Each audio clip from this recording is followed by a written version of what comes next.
Welcome to the Zadzooks Happy Hour, a podcast exploring the latest in film, TV, games, toys, and more. And now, somewhere in a secret bunker outside of Washington, D.C., here are your hosts, 30-year veteran of pop culture and entertainment news for the Washington Times, Joseph Zadkowski, and pop culture, technology, and space aficionado, Todd Stowell. Sad news. You're going to yank your computer right off the... This is not working. This is sad news. You've wrapped yourself in your own cords. Hold on. That's awesome. Hold on. Wait a minute. We'd like to thank all the people who like crazy rich Asians for listening to our podcast. We still don't know why they did, but they did. No, I know why. Why? Because we're timely? That was the first time we were ever timely? Because the movie came out on digital. Okay. And it was plastered all over iTunes, and people were probably Googling for it. So we're picked up into Google? We are everywhere now, man. We're on Spotify. Wow. We're about to... There is no reason not to listen to this podcast. We are going to be on Pandora soon. And you get really great polka music. Come on, man. You got to be kidding me. You know, there's more polka at the end than there ever has been. I like to let it... It's extra polka now. I like to let it drag out a little bit. So we're going to start with terrible news. On a down note. If you've been in Siberia... Then you don't know what we're talking about, but we got to give mad props to Stan Lee. Yeah, because people eventually die. 95 years old, man. What a hell of a run. Yeah, and last year of his life, not so good.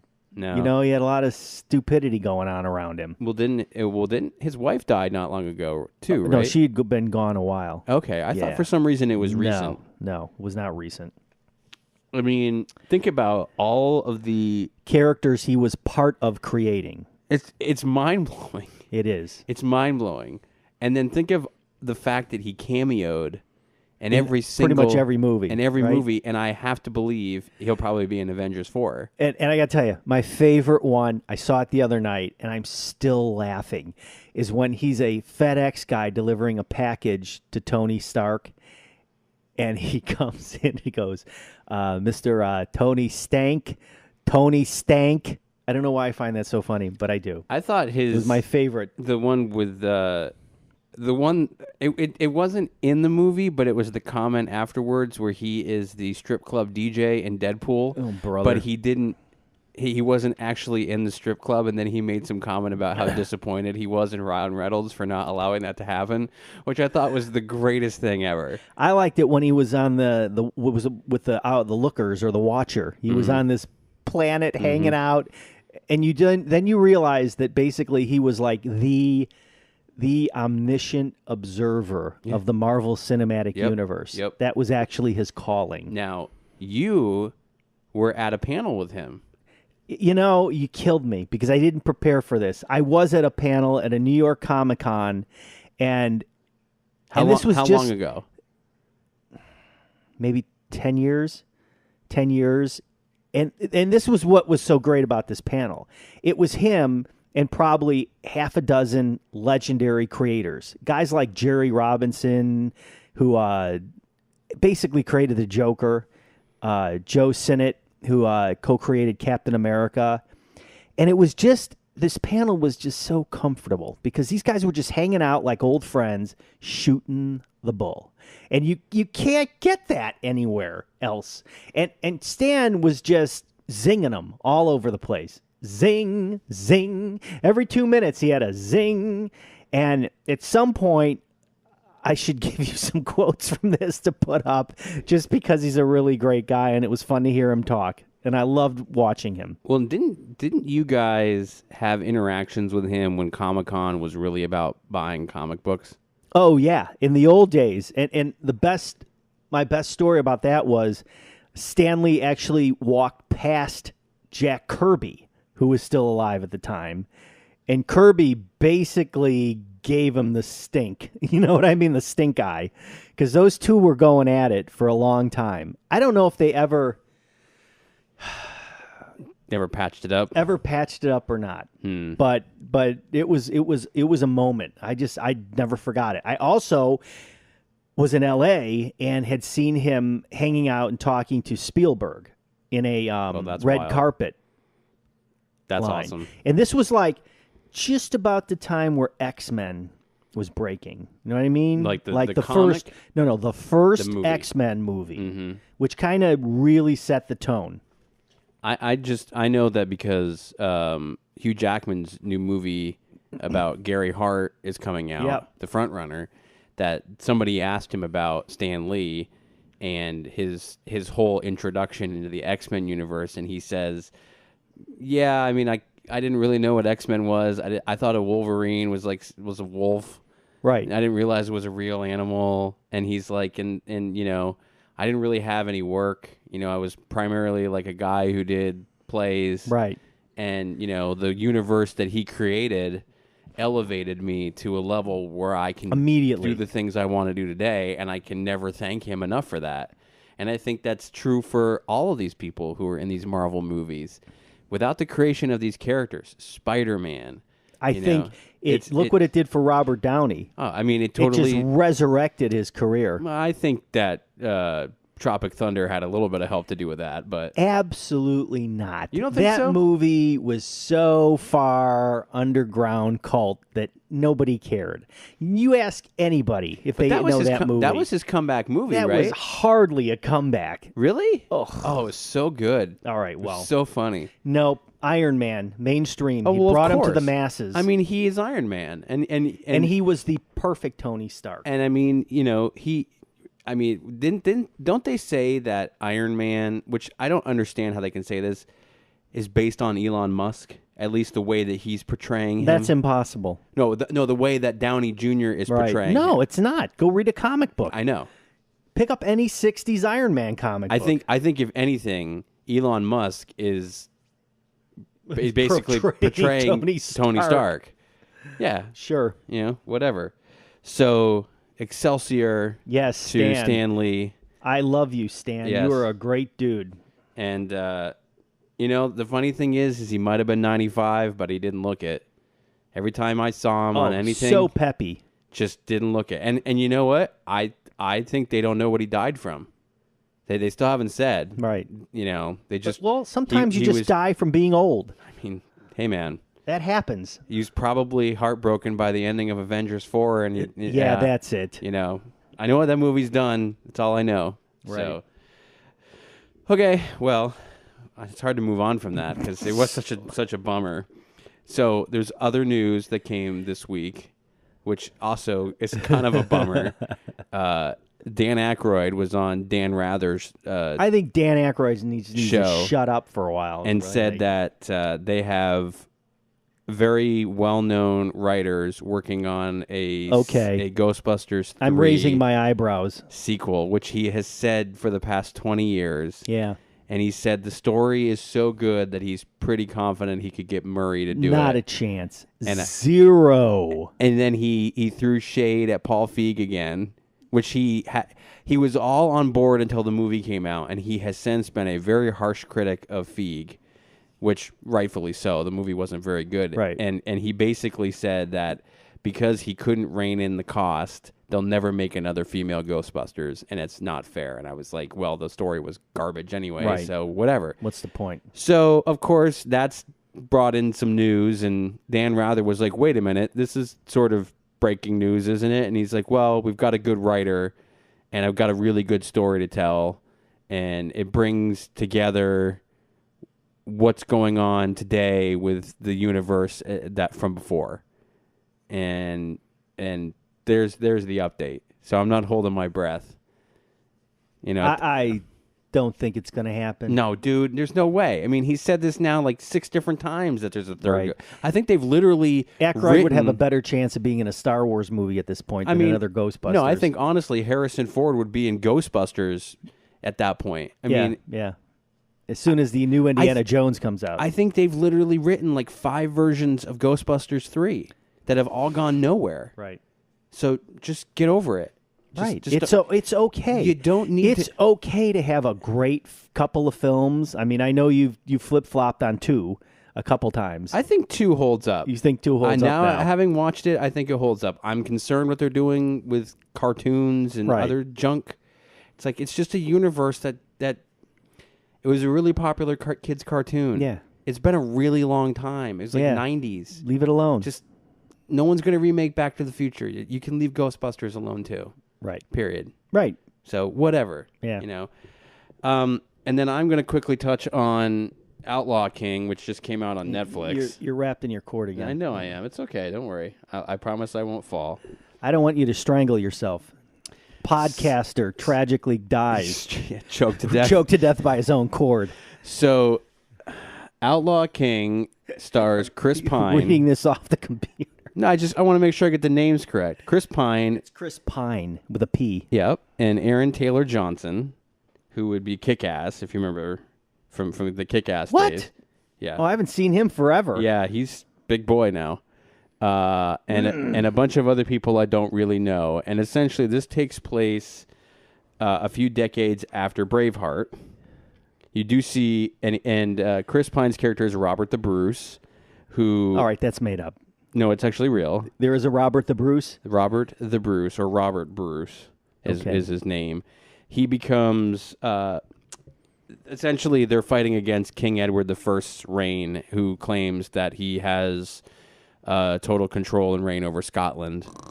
And as a result, Chris Pine's character becomes king after he murders his adversary. And So it's a Shakespeare thing. And they end up getting their rear ends handed to them several times before basically indulging in guerrilla warfare.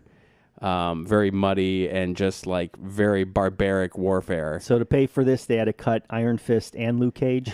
I don't know. Okay. It was originally 137 minutes. It got sort of bad reviews for how long it was, so they trimmed it down. Oh my God, really? Yeah. Is there a budget on this? A lot. I think I saw $120 million. Wow. I mean, it's beautiful. The horses, But the it's battles. Netflix. It's Netflix. You'll never know whether they make their money back. Right. I liked it. I thought it was a little Long? It spans such a broad amount of time. Like Braveheart being 3 hours, like covers a lot. And I thought they compressed the timeline maybe too Is there much. an intermission? No. Like Gandhi? No. Okay. If for all the ladies out there and maybe even some of the guys, Chris Pine goes full frontal in 2 different scenes. So there's that. He's Now I'm not going to watch the movie, so thanks a lot. It's in the distance. You don't have to worry about Okay. it. He plays a pretty damn good Scotsman, and his battle scenes are wicked. He fights with King Edward II, the son, who Right. But it's not the King Edward. it is the King Edward. Okay. Edward the First. They brought him back. Edward the First dies in this. Who plays Edward II? Some random British guy Okay. who's only been in like 4 movies. Not Benedict Cumberbatch. No, not Benedict Cumberbatch. Idris Elba? B minus, maybe. B minus. Yeah. Okay. I mean, I liked it. It was entertaining. Am I not more entertaining when I'm awake? Isn't that fun? Yeah. Well, we're doing it on a different day, so you're See? really shut out of a cannon. Yeah. I think we're going to have to keep doing this. We're going to talk Idris Elba. I'm very excited for Luther coming back. Have you ever seen that show? No. You got to watch that show. No. That's awesome. So Oh, I can bring something up. got it. Go for it. So, that CBS Live thing, CBS Interactive, the one you got to pay for, whatever the heck that's called, there is a really couple of good shows on there besides, Star Trek. There's one called The Good Fight with Christine Baranski, and it's a sequel or takeoff on The Good Wife, if you remember that show. Great characters, great lawyers. Problem is this season, it's poop on Trump time. They actually spent an entire episode where at the end they have an animated cartoon explaining how to impeach him. Isn't Christine Baranski also in Murphy Brown? Uh-oh. Is she? She was on Murphy Brown. I wouldn't. Mamma Mia, she was in that. Well, she was on the original Murphy Brown. So I would imagine she's got to be in the new one, right? Are you sure? Pretty sure she Right. was in it. Anyway, it's a great show except for that episode. So are you paying for this now? No, I'm reviewing it on. Get this DVD on Blu-ray. No, DVD. DVD. Shut up. No, Come on. Really? for some reason, most home theater just companies now are putting their shows out on DVD. Why? I don't know. Does it cost more to produce a Blu-ray? I don't know, but obviously the quality is crap. obviously bad. Anyway, I digress. I'd like to see more Netflix things on Blu-ray. Yeah. That frustrates me. I mean, for that matter, even shows on Hulu, anything like that. I'd love to see it come out eventually, but there's High Tower, yeah. There's no, or The Man in the High Tower. Yeah. I mean, yeah. So, I mean, I guess for those shows, they figure, well, we'll just keep them on demand, so you can just watch them whenever you want, yeah. as long as you pay for it. So you got one more thing we're going to try to cram in before we take a break. Incredibles 2. Sure. So Incredibles 2 Ultimate Collector's Edition on 4K. At least it wasn't on Blu-ray or DVD. Goodness, yeah. Now on DVD from Disney Home Entertainment. Did you get to see it with your kids? I haven't seen it. My kids have seen it. Your kids have seen it. Yeah. You know what? It's a fun movie. I liked it. It's different from the first film because the first film has a lot of great exposition, right? So now we get right into it. Basically, now how does this sound familiar? The heroes have been banned because of the collateral damage they cause. Sound familiar? So is it Team Stark or Team Cap? Right. So anyway, you'll get a kick out of this. There's a rich tech guy named Winston DeVore who's played by Bob Odenkirk, which is cool. Decides to help the Incredibles and especially Elastigirl. So Elastigirl gets into these struggles with some enemy called Screensaver, and while Bob Parr, Mr. Incredible, has to stay home with the kids, which is awesome because there's tons of comedic possibilities there. Sure. So that's what's great about the film. And all the cast comes back. Craig T. Nelson as Bob, Helen Hunt, Samuel L. Jackson as Frozone. So that's all good stuff. Great. Now, what's interesting is the 4K doesn't deliver what I would have expected it to.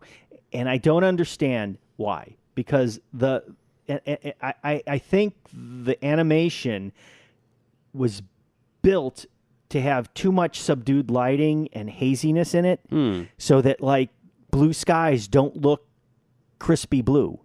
They kind of look off blue. I don't understand why that is, but a lot of the film, I watched it, and the eye-popping colors aren't there. Weird. You would expect that, right? Wouldn't you expect that? I think that there's just a problem with, like, standardization of this stuff, too. You know what I mean? But the odd thing is the food looks lifelike.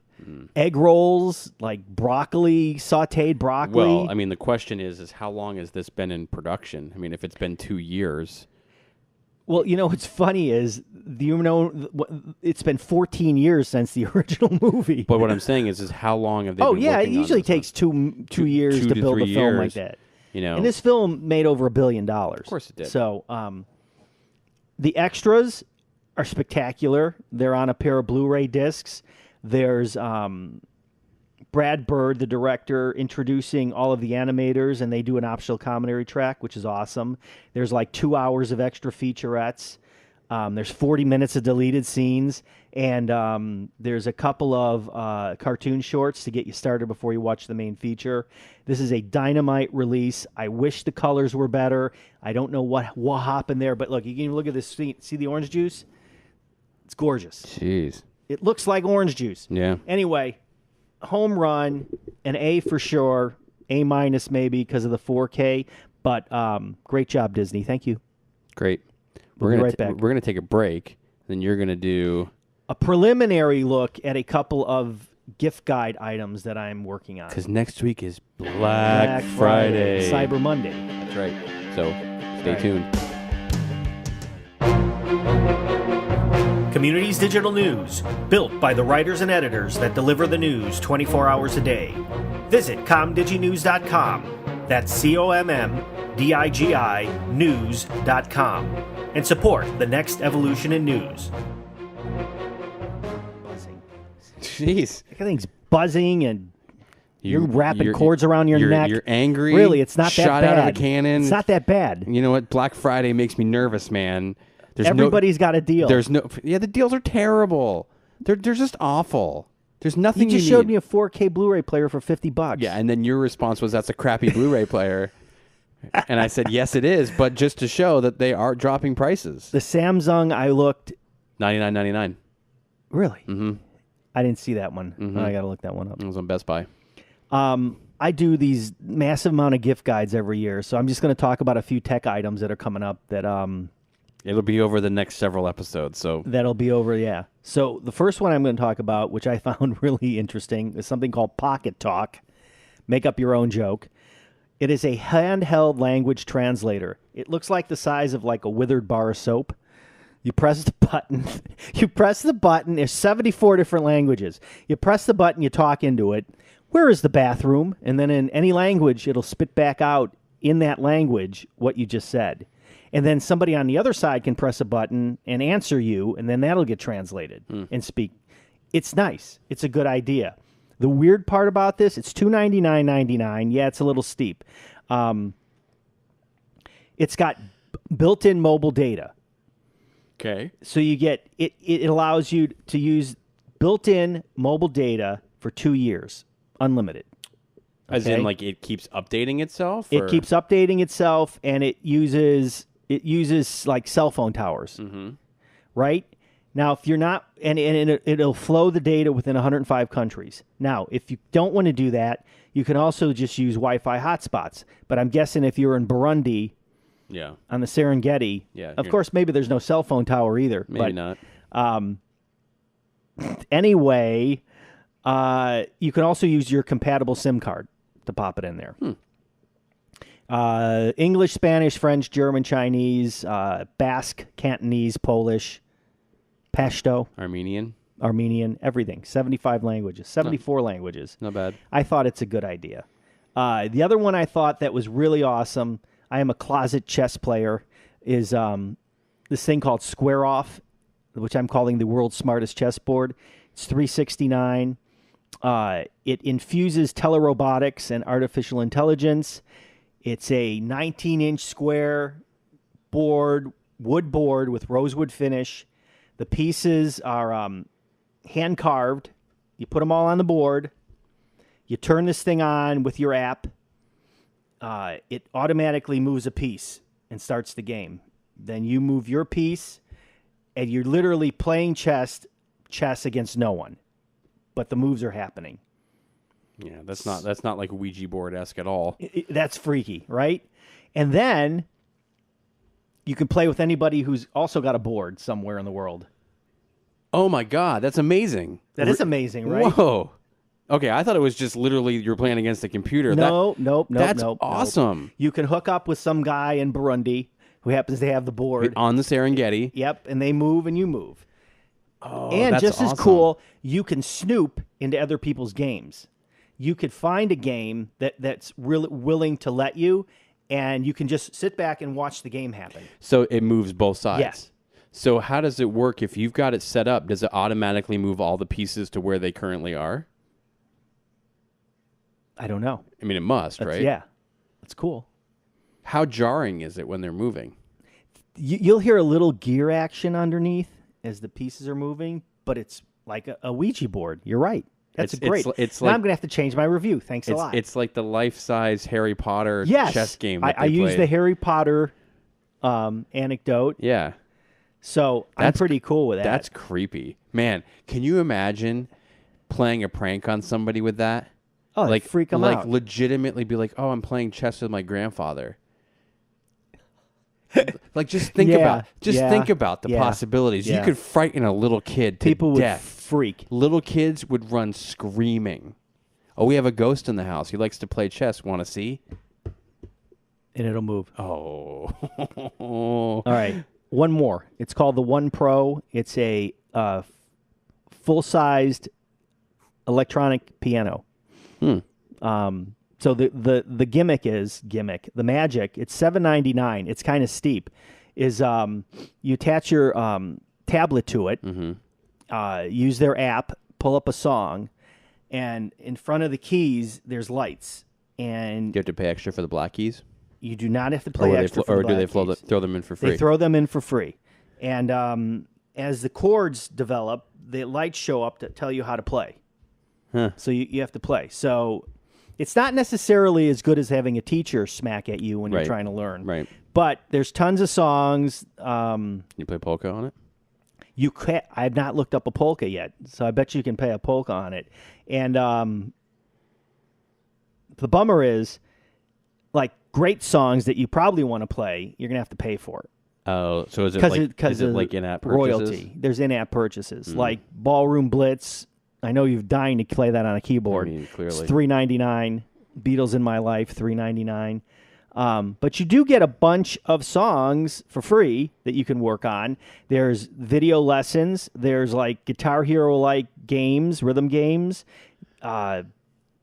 It's a pretty cool product. I had looked at their keyboard a few years ago and thought it was a great idea. This is really nice because it's got like 88 sounds in it. It's full and it's MIDI too. Do you think that there's a concern with the things that come out when they're connected to a secondary device about eventually the secondary device is not supporting it anymore? And then then what do you do with it? That would be terrible, right? And I'm expecting this chessboard to last forever, but it's going to all be dependent on if the app's supporting it, right? Yeah. Because that's a major deal. Eventually, at some point, it might just be a regular old chessboard. You just never know. Right. I mean, with the way technology advances so quickly, the cutting edge thing could be dead in a year. I mean, I had a one of those video doorbells, and it was essentially free to use. It would take snapshots of like 20 seconds of who was at the door, and then they flipped it and they wanted to charge you. So now it's pretty much useless because I'm not going to pay an additional like $10 a month to store. I've got one, and it comes with like 2 years of it, and it captures and stores video. And then what after 2 years? It's like $30 a year. Yeah. Well, I mean, eat another $30. I mean, that's cheap, I think. And considering how much you would pay for like an ADP or somebody to come in, and you're paying like $90 a month, that's nothing. All right, so I'm good with that. So that's what I got right now. All right. But I got plenty more coming. Well, we're going to be into the toys for sure. Yep. Haven't even started there yet. Action figures, I'm sure. Action figures. Yeah. Yep. That's good. What do we got? Before we go. All right, let's finish it. What? We got to talk about the Breaking Bad movie. We don't have to, but you can. We should. We don't know anything about it. We don't know anything, but are you at all intrigued or excited about it? So I was never a fan of Breaking Bad. I'd never watched it. Really? And then all of a sudden one day my kid said, please check this out. And then I got hooked and ripped through, binge-watched the entire series. Right. Really enjoyed it. I'm even a bigger fan of Better Call Saul right now. Agreed. They're both great shows. Guy's a hell of an actor. Really enjoy it. And we'll see. And you know what? Vince Gilligan, who essentially created both, he's going to write the movie. Well, that's super important. This is the same guy that did a lot of very classic X-Files, the ones that we all really love, right? The cult ones that people just really like. He was the writer for him. So he's a very talented guy. Any luck with Call of Duty?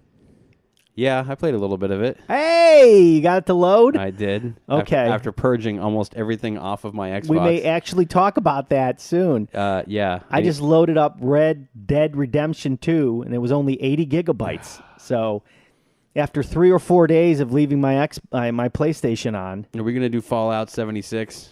I don't know yet. We're going to have to because it's co-op and it's online multiplayer. Yep. It's not out yet, right? Is it out? It's supposed to have been out maybe a day. I think, it just came out, I think. So, we'll see. There's so much stuff. We're going to have to get if anybody wants to send us some hard drives to connect to Xboxes, that would be great. We've reached a ridiculous point. I don't know what to do. In the universe where you can only play like one game at a time on your Xbox or PlayStation. You would think with the bandwidth connectivity that people have now, why do you need to store the whole game? Like you can stream like 4K TV shows. Right. Is it any different? Or is it just because... I think gamers would be furious if there was even the slightest latency issues. That's why. They'd go berserk. I know, but damn, it's annoying. Yeah, I agree. All right. This was great. Thanks, man. A lot of energy, man. Yep, and happy Thanksgiving. You too. So, we'll be back for We'll see you when guides. we can. Yep. Bye.